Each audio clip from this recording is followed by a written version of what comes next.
Good morning guys. Merong chismis ngayon, bagong bago. Tungkol to kay Vice Ganda.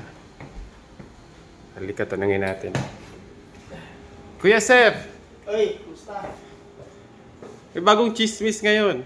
Ano yun? Ano yung masasabi niyo po kay Vice Ganda na nawala ng million followers? Oy, nako. So, parang masasabi natin na baka, ewan ko, baka karma na siguro yan. Kasi, biro nyo ha, 20 million, naging 19 million na lang. 1 million yung nawala na followers. Grabe yan mga boss. Ibig sabihin yan, hindi nila nagustuhan yung sinabi ni Vice Ganda. Kaya, Vice Ganda, ano ka rin? Preno-preno ka rin sa pananalita mo. Kahit sikat ka na, hindi ultimo na sikat ka na, kayang-kaya mo na lahat ang mga pinagsasabi mo ay agree ang taong bayan.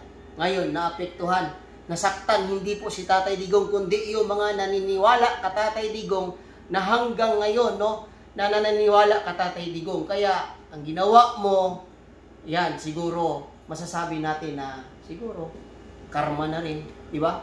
So, ikaw, anong masasabi mo? Agree. Agree ka, di ba? So, preno-preno sa pananalita, Vice. No, hindi lahat ng tao ay agree sa iyo. Yung 19 million na yan, baka bababa pa yan. Oh, tingnan mo. Yun, narinig nyo guys. Fresh na fresh guys.